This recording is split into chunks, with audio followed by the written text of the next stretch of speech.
Hello, Facebook friends. Welcome to and join us for the American Bible and highlight the country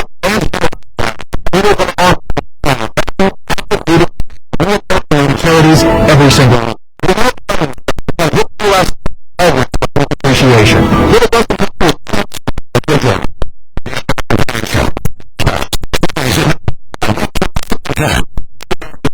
Portions of the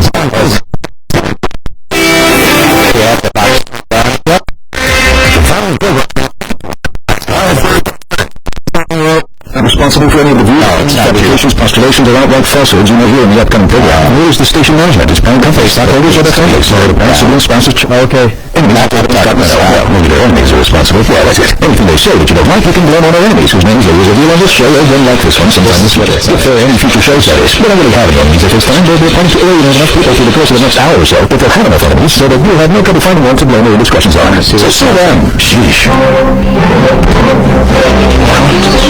Welcome to BirdTalk. Not yet. I haven't made your mic hot yet, so if you want to wait, tell me when. Now, here are your avian amigos, David and Mike's hot. On News Talk 710, KNUS.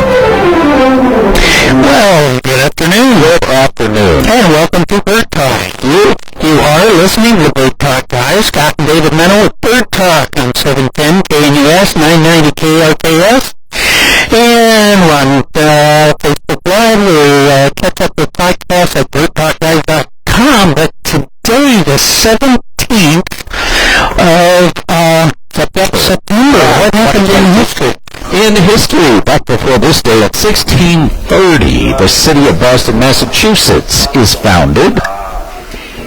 And in similar news, in 1692, in Salem, 80-year-old Giles Corey is pressed to death for being a witch.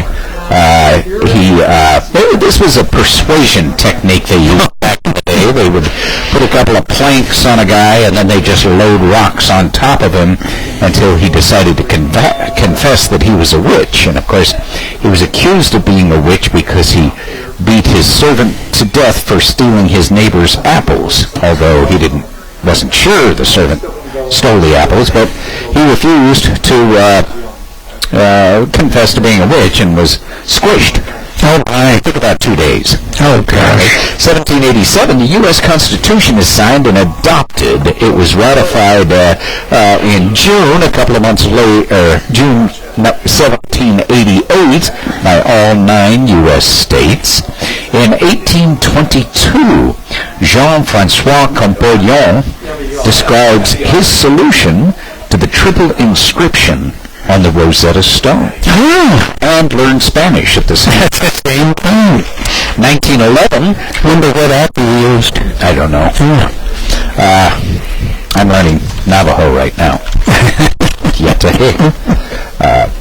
1911, the first U.S. transcontinental flight was made by Cal Rogers, a motorcycle racer with very limited flight experience. He took up William Randolph Hearst's offer for anyone who could make the transcontinental flight in 30 days, he would give them $50,000. So old Cal decided he'd give it a shot. He made it in 30 stops, 18 of which were crashes. He rebuilt the plane himself and reached Pasadena on November 5th.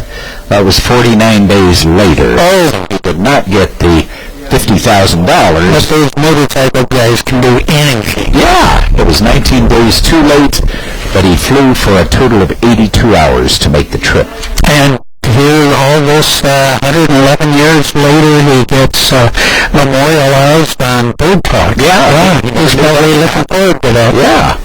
1954, William Golding's Pulitzer Prize-winning book, The Lord of the Flies, is published today. Now, there was a part of the story in which they took Piggy's glasses and started a fire. Right. Do you think that could happen? If you break them in half and you use the two lenses together to focus them. Well, for Piggy, Piggy was nearsighted.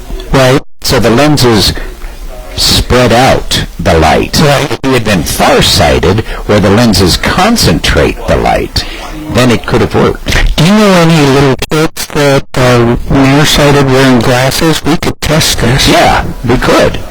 1965, Hogan's Heroes premieres, and did you know that Robert Clary LeBeau was in a concentration camp for 3 years where his family perished? Werner Klemperer, Colonel Frank, fled Nazi Germany with his family in 1933. John Banner, Sergeant Schultz, who was Jewish, was held in a concentration camp where his family perished. And Leon Askin, who was General Burkhalter, was held in a French internment camp, and his parents and family perished at Treblinka. Oh, nice. So I imagine they all had a lot of fun making Nazis during that show. Sense of humor. Yeah. 1967, He cried already too much. That's right. 1967, The Doors appear on Ed Sullivan. He requested... He didn't have Doors in the studio before? Yeah, The Doors. Jim the band? It's a band. Yeah, it was a rock and roll band. Oh, okay. He requested that they... Light My Fire. And that's what they sang. They sang Light My Fire. He requested that they say, Girl, we couldn't get much better, rather than Girl, we couldn't get much higher. Right. That was having drug connotations. Yeah. They defied him and sang, Girl, we couldn't get much higher. He then banished them and said they were never to come back, and Jim Morrison said, Hey, we're on Ed Sullivan, I don't care. Didn't the Rolling Stones run with the same kind of power? They did, and they came out in a Nazi uniform afterwards, saluting Ed on stage to show that he was a bit of an authoritarian. Can't get away with that unless you're royalty anymore. No. Birthdays. Cassandra Peterson, it's her birthday. Elvira. Oh. Mistress of the Dark. Right. Yeah. Born in 1951. 1923, Hans Williams. It's his birthday. And who the hell was he? Excuse my language. I don't know, but it's his birthday. Not Hans Williams. Hank Williams. It's Hank Williams. Hank Williams. Hans. It says Hans here. That's my writing is terrible. I have the handwriting of a serial killer. That's why they made word processors. I know. It says, of course, he did Honky Tonkin', Your Cheatin' Heart. Yeah. He only lived at 29 years old. Oh, my gosh. He was a victim of excesses. 1903, Estelle Ernestine Harper, which was Aunt Jemima. This is her birthday. She was an American singer and performer. She was featured on, of course, the Aunt Jemima products. She graduated college at 17 years of age. She was sweet. And she sang with the Ginger Snaps and with Bill Bojangles Robinson. And she worked with the Girl Scouts until 1969. Cool. And Paul V was born on this day in 1550. He was the 233rd Pope. I know he's a big fan of the show. So happy birthday, Paul.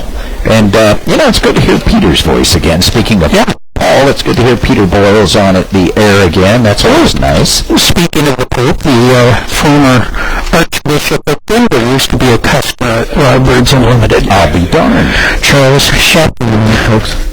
He's retired now from Philadelphia. There's a special event going on today. Yes, there is. Just add water. In Frederick, there is Miners Day going on today at Centennial Park in Frederick. Goes on from 11 to 4. You ought to go up there and check it out. There's food trucks and all sorts of good stuff.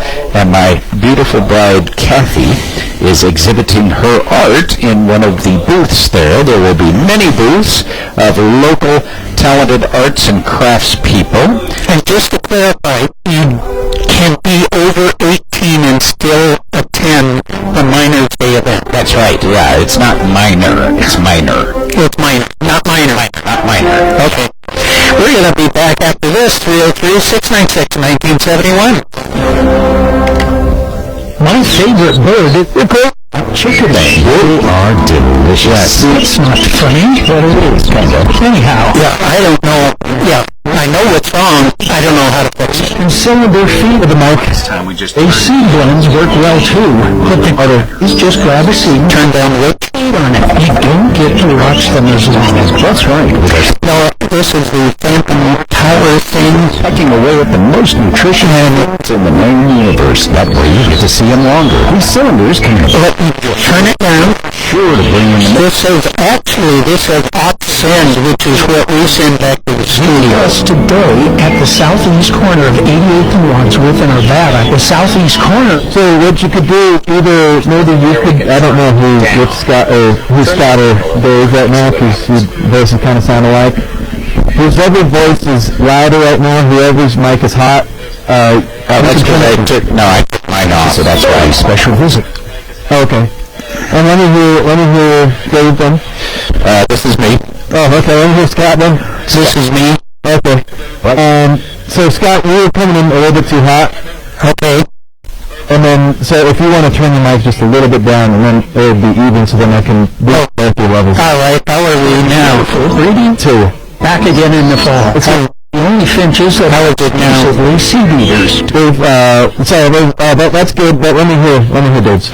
September 17th, 2022, guaranteed 3-696-1971. Okay, so Scott, if you want to turn the mic down just a little bit, because Dave's still a little bit higher than you. Okay. Bird feeding products and How's this now? Okay, that sounds about right. All right. The southeast. Now I'll boost your levels equally so that you guys both can, the even level. West corner of County Line and University in Highlands Ranch. Now, back to Bird Talk. News Talk 710, KNUS. Well, Mike's hot. The Bird Talk. You almost. Hold on, folks. Mike is hot, starting now. Welcome back to Bird Talk. You are listening to Bird Talk Guys. Scott and David Menno. Give us a call, 303-696-1971. We'd be happy to talk with you today. Yeah, we were talking about special events. We have Miners Day up in Frederick. That's going on from 11 to 4. You can go see beautiful Kathy's artwork. She does ceramics, jewelry, all sorts of stuff, quilling, a lot of neat stuff. But also at the 3 Wild Birds Unlimited stores, the Highlands Ranch, the Denver, and the Arvada stores, we have our bird bath sale going on today. We're all water-related products. So that's bird baths, it's bird bath brushes, it's fountains and water wigglers. All that stuff is on sale at all 3 stores, and this is the last weekend for that, so you want to take advantage of that. Yeah. And that's going on today as well. I always like to call that the Just Add Water sale. Yeah. So anything to do with water That's right. is on sale today. Splash and spray. Yes, indeed. Good deal. You know, Jays are coming in like crazy. Oh, my. Glad to see the Jays coming in, and the other day I noticed out there on the fence where I have my covered tray feeder, I put out a bunch of peanuts, and here come the Blue Jays, 5 at a time. Right? Peanuts in the shell. Yeah.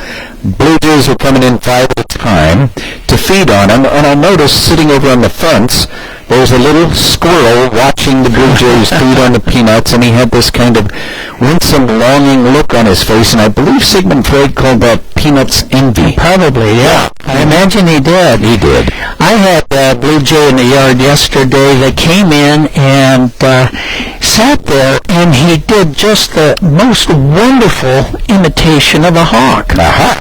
So I had to, actually I heard it, and I had to go look to make sure it wasn't a hawk, but he was doing a very good imitation of a hawk, and they do that. They have so many different calls that it's interesting to listen to that. So we are, if you'd like to join us, 303-696-1971. Colorado is fortunate, and it has so many different species of jays and corvids in Colorado. So you might not know, but magpies are related to jays. We see the blue jay here, and I'd say 70 years ago we didn't see many of the blue jays, which we used to call eastern blue jays, are now right here, and they're the ones that show up in your backyard most commonly at this elevation, Denver elevation. Then you can see the Woodhouse's jay, the Woodhouse's scrub jay, and see that along the foothills usually, but they do come into backyards at little lower elevations. You've got Steller's jays. They have the black crest, and you'll see them in the mountains. And ponderosa pine forests are fascinating birds to see.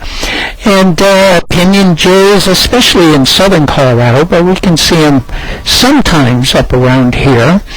Clark's nutcrackers, Canada jays. Gray jays, Yeah, they aren't gray jays anymore. They changed the name back to Canada jay. It used to be Canada jays, and they named them gray jays, and then I think Justin Trudeau lobbied to get them changed back to Canada jays. They're camp robbers. Yeah, they're camp robbers. Yeah. And I have, So check them out. I have Stellar's jays in my lodgepole pine forest. Yeah. They like that elevation. They do. So, fun birds to attract very smart birds. Yeah. Definitely worthwhile to bring them in. And this is the season for blue jays. From now until usually the end of February, you have the highest number of jays visiting. Through the summer, you can have them visit, but usually not in the numbers that you'll see right now. Yeah, if you'd like to join us today, we're at 303-696-1971. You can give us a call and let us know what's going on in your backyard habitat. If you'd like to have a little help identifying a bird, we can help you with that. If you'd like to have a little help in figuring out how to attract something you may not be attracting now, but if it's possible, we can help you with that. Maybe you just want to let us know what interesting things are going on in your habitat right now. Hummingbirds are starting to thin out a little bit. We're not seeing quite as many of those, but I'm still getting them to come in, and I had I thought they were fattening up.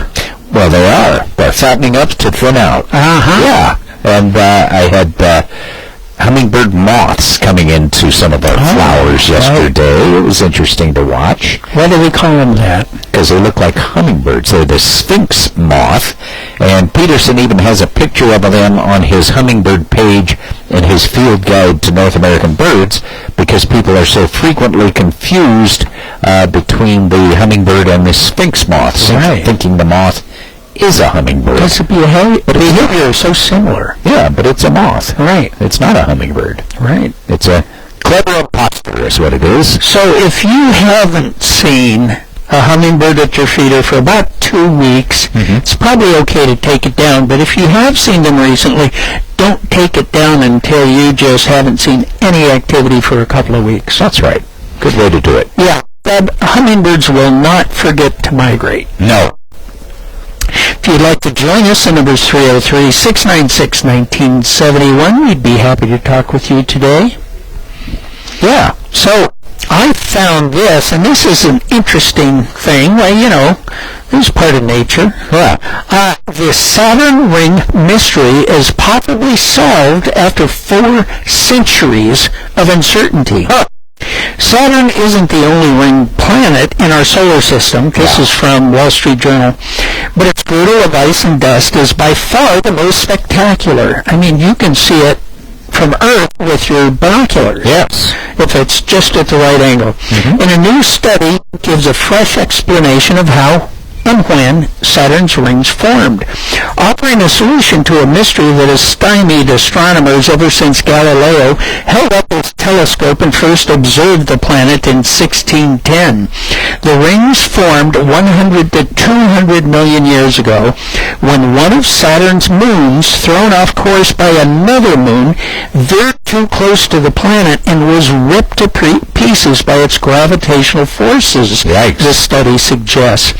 Rubble from the hypothetical moon, which the researchers dubbed Chrysalis, continued to orbit Saturn and over time flattened into the disk of particles seen today, according to the findings, which were published in the journal Science. The rings are just 30 feet thick in places, but span a diameter of about 170,000 miles. Jupiter, Uranus, Neptune also have rings, but they are smaller, darker, and fainter. So this is really something else. The new research represents a completely new scenario that may solve the age of the rings for good, said Dr. Miriam L. Mutamid, a Cornell University astronomer. So cool. And Chrysalis was also the label that Jethro Tull recorded on. Ah, okay. In a related story. It's also what the monarch butterfly will hatch out of. That's right. Yeah. Many butterflies Yes. hatch out of those. But especially the monarch. Yeah. Because I haven't been able to attract them to my yard, and I've been growing milkweed for years and years and years. Yeah. Well, and their numbers are supposed to be recovering. They were disappearing like crazy, but they're supposed to be coming back. Yeah, if they hang out in the same place in Mexico and something happens to our place, it's going to be a big problem for That's them. right. If you'd like to join us today, we're at 303-696-1971. And if you like what you're hearing, you can give a friend a call. Just pick up the phone, give a friend a call, tell them to tune in to 710 KNUS or 990 KRKS and listen to Bird Talk. And so just go ahead, give them a call. We'll wait. Don't talk now, people. It's okay to talk while people are on the phones. Yeah, it's not polite to have dead air on the radio either. You're waiting for people to call their friends. Yeah, they can Just do hang that. on for a second. No, I'm not going to, because next week we're going to have live Birds of Prey in the store. And talking while you're on the phone. Yeah. But we appreciate you doing that, and we probably just doubled our numbers right there. Yeah, there we go. Actually, we did, because before everything started, Blake, our lovely and talented producer, told me that he told someone that was interested in birds about the show, and so we got a new listener, and I said, well, gosh, that's got to just a little more than double what we've got. There you go. So, yeah. But next week, live Birds of Prey in the stores.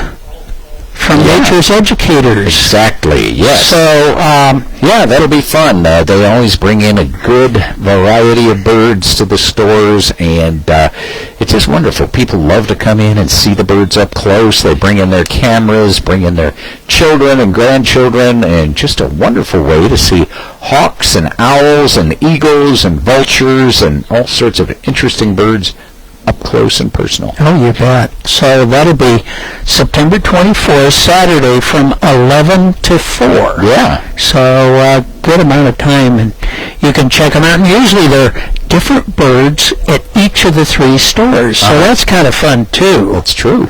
But Nature's Educators, we've been working with them for years, and they're always excellent with their education that they provide to people that come into the stores. Yeah, very well presented. Good staff members presenting those birds. So what are some of the things we ought to be doing for fall as things get cooler? You got to pay attention to having fresh water, and of course the water sale is on now, bird bath sale. Yeah, it's a good time to buy your bird bath heaters and heated bird baths. It's kind of early in the season, but they're on sale now, and just like everything else, they aren't getting any cheaper. So it's a good time to stock up on your heater, your heated bird bath, and take an inventory of your yard. See what you might need to replace, something you might want to add for the winter. Some people are bringing their feeders in closer to the house so they don't have to wade through deep snow in order to fill them. So we also have wonderful mounting systems that you can mount your feeders right on your deck railing, on a fence nearby. I even have some of mine. My Oreo feeders are mounted on my advanced pull system right next to my window, so it actually attaches to the house, and then I just swing the arm right in front of the window where we can watch them easily from our family room. Sounds good. Now, I've had suet out all summer, but I haven't had a lot of activity on it through the summer. But all of a sudden, especially the little bush tits are coming in and raiding the suet feeders. As it gets cooler, there are fewer insects available, and those insect eaters do very well on suet throughout the winter. The insect eaters that stay with us, and there are quite a few. Any of the insect eaters that grab insects from trees and leaves rather than flying up in the air and catching them do very well. They stay with us through the winter, and they do very well with high-fat foods like suet and suet cylinders. So make sure that you have get fresh suet out into the feeders. Get ready for cooler temperatures that way. And of course, you can use either pretty soon you can transition to the wintertime switch, right? Yeah, I'm like still that. using a summer switch. I am too. I like to go from no melt to regular at about the end of September. That's a Right. good time to transition over. When it gets over 80, and we're still getting close to that, the regular suets can drip. So I would wait a little longer. We have open lines now, so you can give us a call, 303-696-1971. We'd be happy to talk with you about what's going on in the habitat of your yard. Yeah. Maybe you're seeing some new birds. Maybe you want to attract some of the birds that we're talking about, like the blue jays and their cousins. 303-696-1971. We're going to take a little break here. Give us a call. We'll be back right after this. You're clear. Wild birds. Well, I'm sending you a couple texts. A couple people on hold. They just called though, so Thank you. Seasonally savvy means that you're tuning into birds' seasonal nutritional needs, adjusting your feeding program to suit the seasonal behavior of the birds. So that's why we developed a Wild Birds Unlimited Nesting Super Blend. Now it's a super boost of protein and calcium for birds' nesting and molting needs. Birds are changing to their breeding plumage, and new feathers are made up of 90% protein, so they need more protein right now. Egg laying requires more calcium.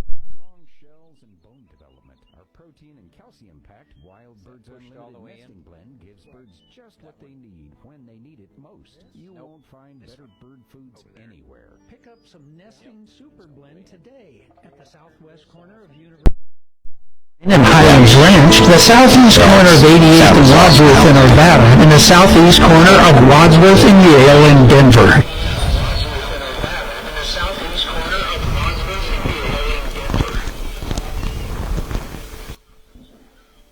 I don't know why that is so funky.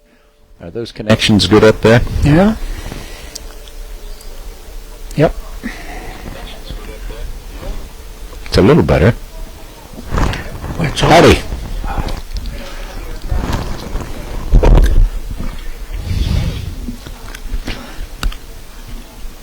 We're in the news time now, so if we're talking, it'll come through, but not Yeah. from the studio. It's still fuzzy, but Okay, let me switch this, and we'll see if there's any difference now. check. Check, check, check.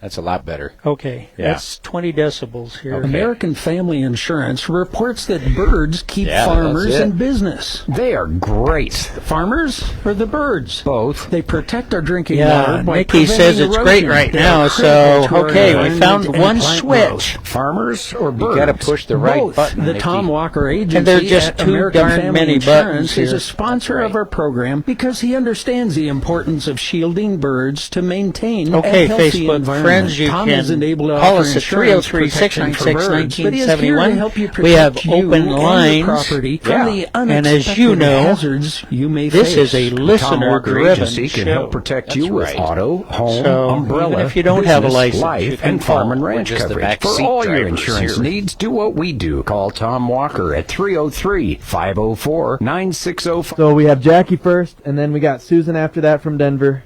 I haven't texted you about that, but I will send those texts. Thank you. American Family Insurance Company, 6000 American Parkway, Madison, Wisconsin. American Family Insurance. KNUS Denver, a Salem Media Group station.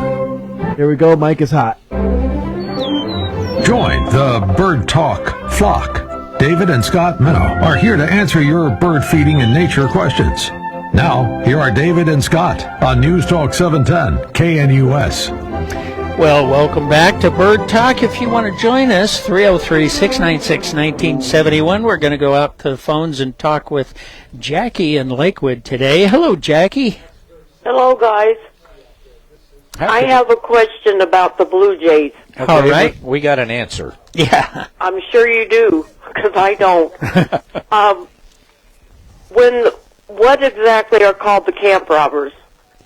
The camp robbers are the one that is now known, the one formerly known as the gray jay. It's now the Canada jay. And that is the highest elevation jay, although they kind of overlap with the Clark's nutcracker. Nutcracker, yeah. So it's an all-gray bird. Well, that's what came to my feeder, and I knew it was a camp robber, but I'm confused as to exactly it's not a Stellard blue jay then. No, where you're in Lakewood, so it's possible that it's a scrub jay, which is now called the Woodhouse's scrub jay. Used to be called the Western scrub jay. They're kind of grayish, bluish. If they're in the sunlight, they're a little more blue. But they look a lot like the camp robber too. And of course, we could call any of them camp robbers because they often take things. But the Canada jay is well known from picking up things from campsites and sometimes leaving something behind in exchange. But I would check out that scrub jay, whether it's a Western scrub jay that you're looking at or a Woodhouse's scrub jay. Well, I will tell you, I was surprised when it landed on my bird feeder. The bird was bigger than my bird feeder. Is that right? Yeah. And I thought, that looks like a camp robber. And I said, I thought to myself, I thought they were Stellar blue jays, but now they're Canadian. They're Canada jays, yes. Or Canada jay. And the Stellar's jay is different. He has an all-blue body, but he has a very black head with a crest, similar to the Eastern blue jay. And I don't think I've ever seen a Canada jay at this elevation, this low. So Lakewood, I would expect it to be more likely to be a scrub jay. Could be the scrub jay? Yes. Yeah, either the blue jay or the scrub jay. Well, the bird was not blue, it was gray. Okay. Yeah. And I don't know, I don't remember if it had a black head on it or not. I was just shocked when it landed on my bird feeder. I thought, good Lord. And it didn't have a crest, right? No, it didn't. It was smooth. So, and the thing about bluebirds is they do not have blue pigment in their feathers, unlike red birds and any other color bird, yellow birds. But when they're in the sunlight, they appear more blue. When they're in the shade, they appear gray. Well, now it was gray when because it was in the shade. Yeah. Where my bird feeder is. Now, the Canada jay is also going to have a very short beak. So if it had a larger beak, then again, it's going to be either the Woodhouse's scrub jay, the Eastern blue jay, and occasionally we do see Stellar's jays down here, but they have a very distinctive black hood. So most likely it's a scrub jay. Well, I'm going to go with that because, like I said, I didn't really notice the head or the size of the beak.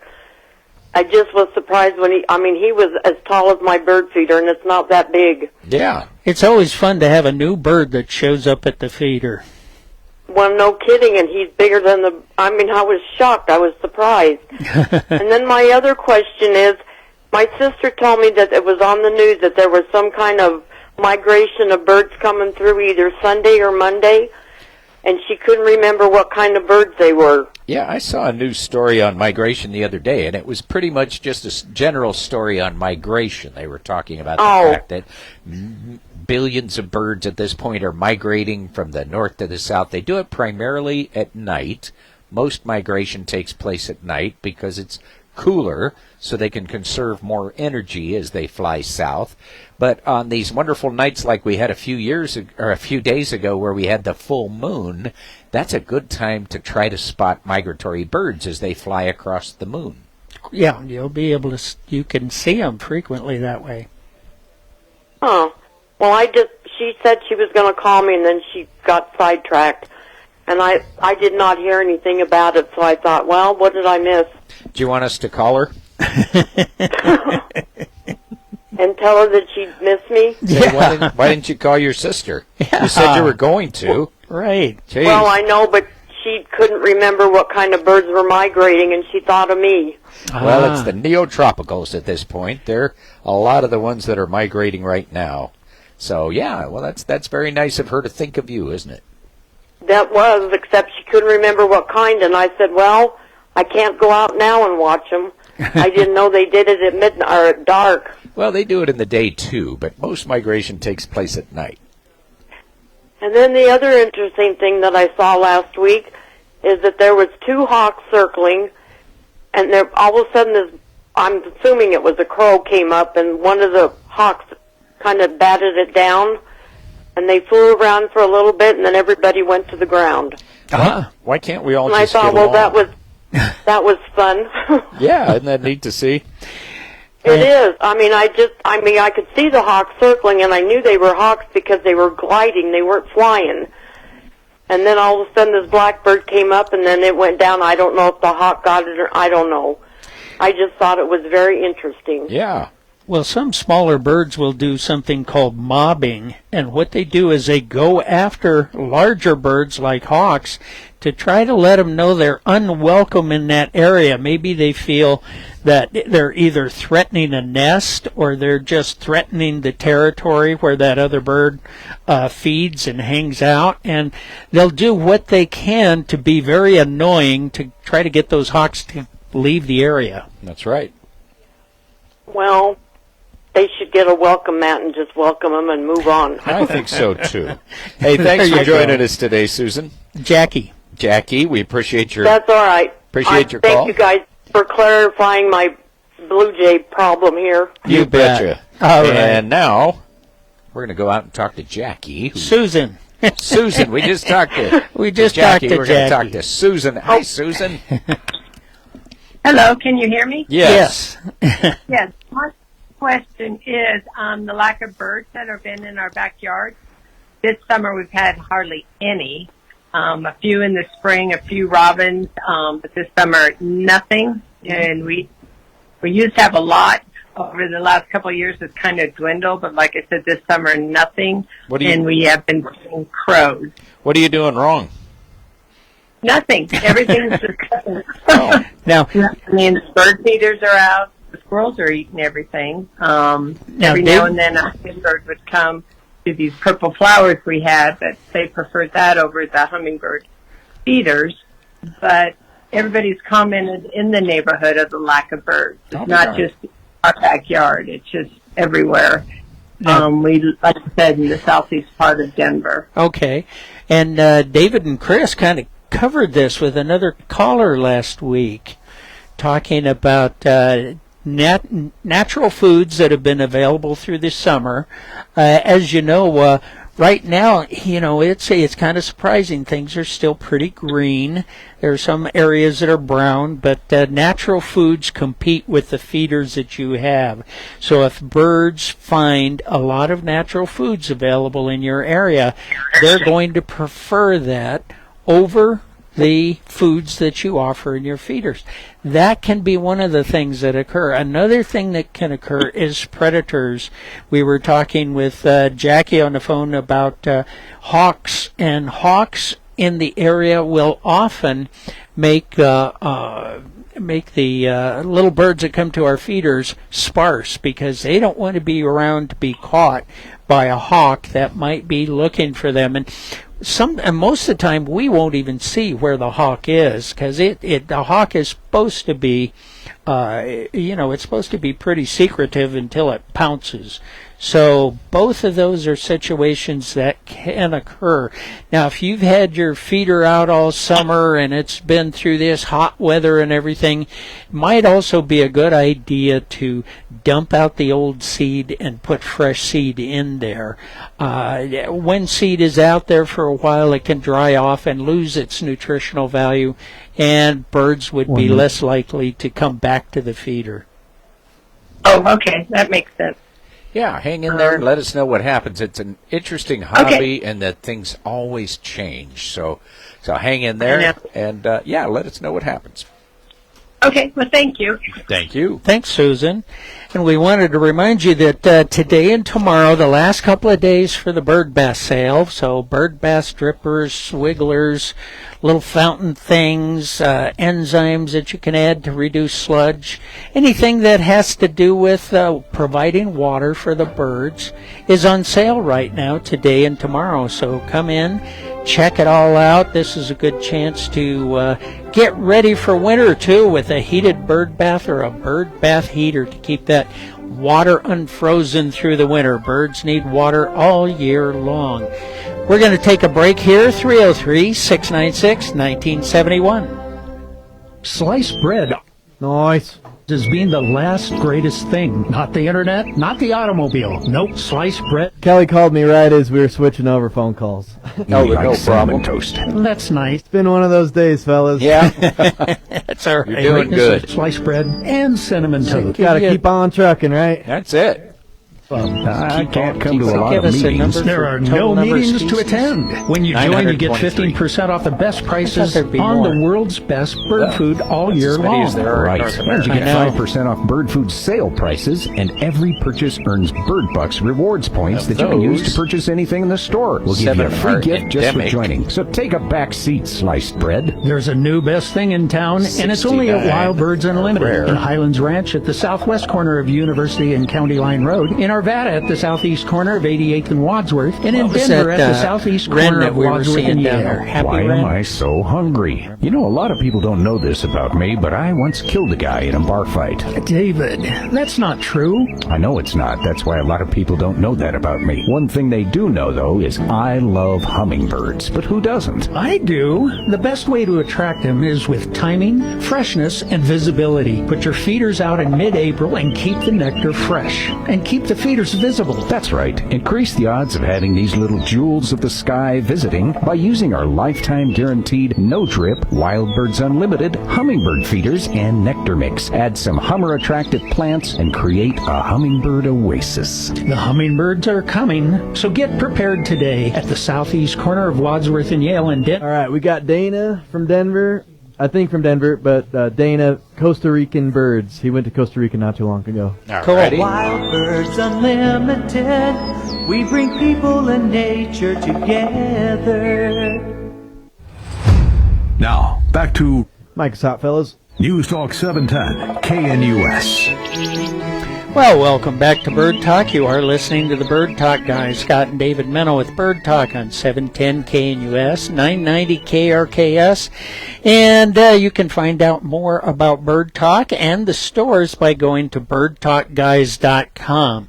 We're going back to the phones to talk to Dana. If you want to join us, we have a couple lines open, 303-696-1971. Hello, Dana. Hey, Dana. Hey, your solar system reminded me of the question. What do you have for toilet paper? Dana, you're breaking up. We can hear about every third word. Now we can't hear anything. Oh, okay. Hey, so we went down to... Okay, so we went down to Costa Rica a week ago, went on a 5-day kayak trip, and I saw a lot of birds and thought of you guys. I saw like a couple different kingfishers, we saw harpy eagle, and lots of tiger heron, and Cool. then even got to see a resplendent gecko, which Oh, we were up in excellent. the mountains, and that's the only place you can see them. Yeah. That's Yeah. one we haven't So seen it when we was, were down there. It was, yeah, and then, walking through the jungle, you get to see things like a bullet ant. I don't know if you've ever seen one of those. No, I haven't. We saw squirrel cuckoos. Yeah, we those saw things. happy they- wrens. Yeah. Which sounds like you had. We saw scarlet Yeah, macaws. And the bullet ant. go ahead. Oh yeah, the scarlet macaws, and then There's a delay on his phone. as well. Mots. Toucans. We saw toucans down there. I think 3 species of toucans. So tell us about the bullet ant. A couple of trogons. Yeah, so the bullet ant, it's almost an inch long. So if they sting you, they say it's almost like being shot by a bullet. It's that painful. Is that right? I'll be darned. Costa Rica is just so I'm glad we didn't get stung by one of those. Yeah, no kidding. They've got over 923 species in Costa Rica. In North America, we have over 900 species. So in that very small country, they have as many birds as we have here in North America. Just a wonderful place to go for checking out biospheres and seeing just an amazing amount of birds down there. That's really cool. Well, yeah, all the way from sea level up to the mountains. It's just phenomenal. Mm-hmm. All right, that's all I got. Thanks, guys. All right, thanks for joining Dana. us, Dana. You have a great day today. And if you'd like to join us, we're at 303-696-1971. Yeah, we saw some interesting ants when we were there. We saw a line of ants just carrying lots of stuff, but just this massive long line of ants crossing the trail in front of us. And no bullets. No, our guide was really good. She was a college girl from Costa Rica who was also working for the Parks Department there, and she did a great job of pointing out a lot of birds to us. But yeah, we got to see quite a few birds we hadn't seen before. Some we had seen before, but yeah, I highly recommend going to Costa Rica. And you know, they have more spiders than just about anybody else too. They can have them. I'm not telling Kathy that. Yeah, you know. And we were in this little bus, this little microbus, and driving around to different areas as we're told what's going on in the area by the guide. And we were the only two birders, I think, on the bus, but within about 15 minutes we had everybody in the bus spotting birds for us. So yeah. That was kind of fun to get to know the other people on the bus and get them involved and have them see what birds are going on. Absolutely. Around them. So that's a lot of fun. Yeah.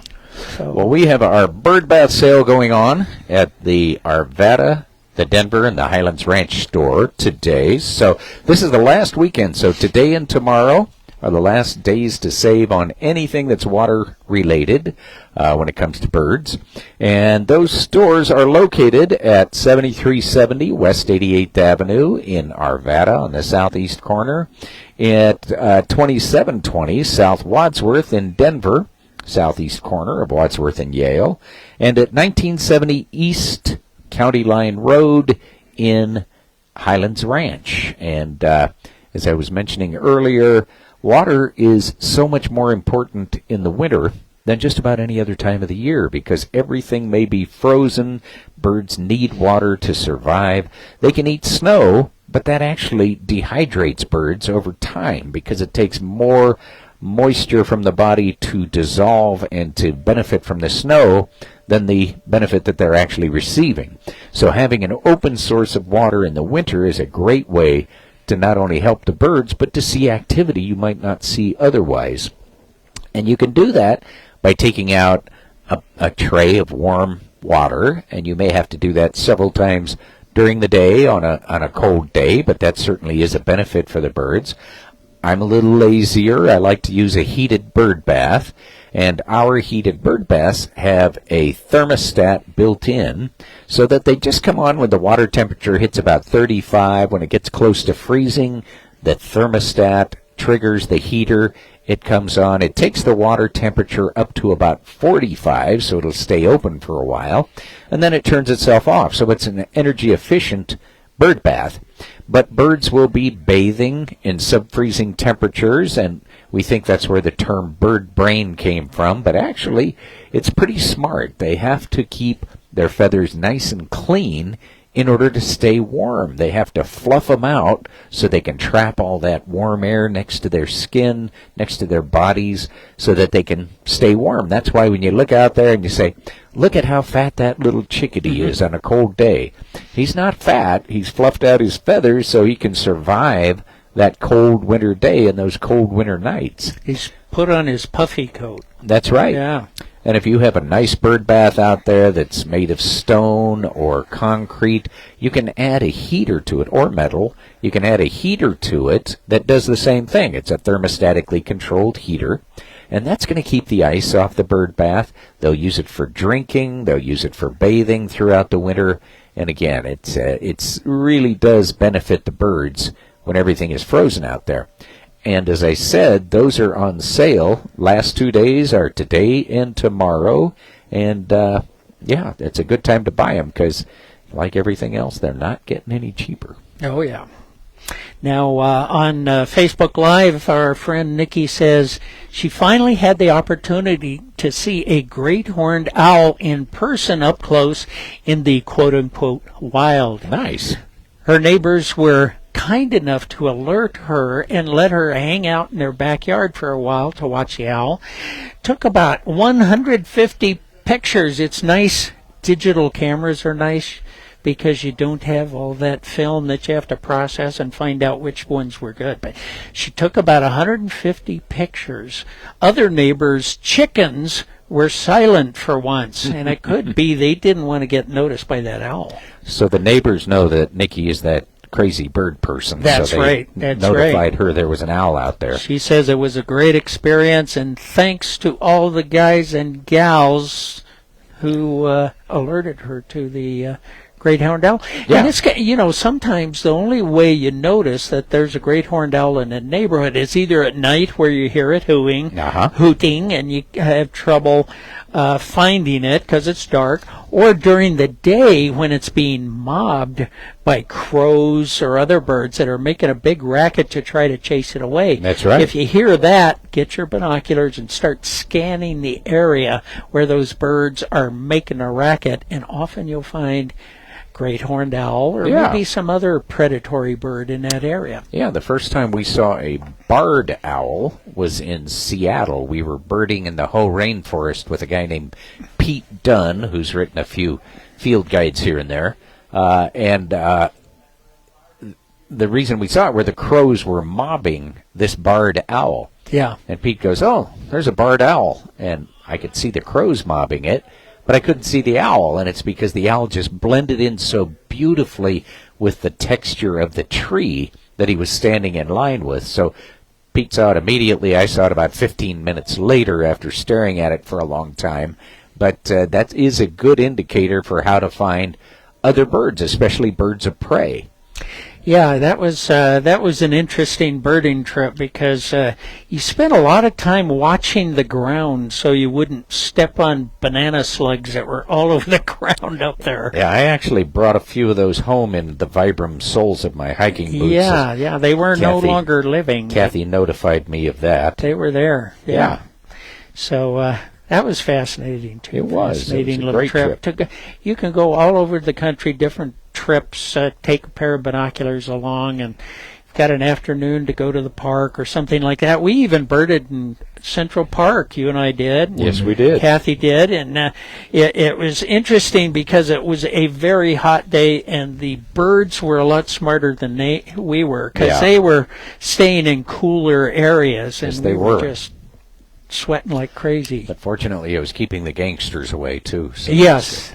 Yeah, that was interesting. You see all these parking spaces right along the sidewalk next to Central Park, and there's little piles of glass near every parking area where somebody smashed out the window and stole a radio or something like that. That was quite a while ago. It was, but we had a rental car, so we didn't really care. No. And just the way they drive, I kind of wondered how they didn't run into each other. And then as I started watching the cars go by, I noticed a lot of dings and scrapes, so they actually did. But and they lean on their horns a lot more than we do in Colorado. They have a very specialized vocabulary for driving. Yeah, they do. There. Yeah, I'm not sure it helps. But but it's getting like that here, too. But it was fascinating. It's always fun to see what birds are in different areas. And Colorado is wonderful for a variety of birds because you've got the plains, you've got the urban and suburban areas, you have the parks, you have the mountains, you have the high valleys.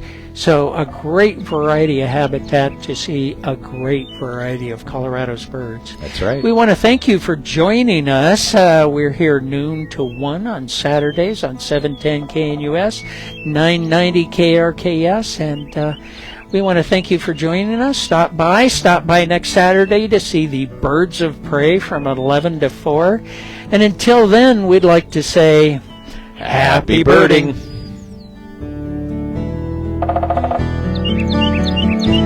You're clear. All right, thanks, Blake. Thank you, guys. You guys are the best. You're the best. And thank you, geez. Facebook friends, for joining us today. Genetics, We will stress, hormones, see aging, you all next natural week. factors that can lead to hair loss. So until we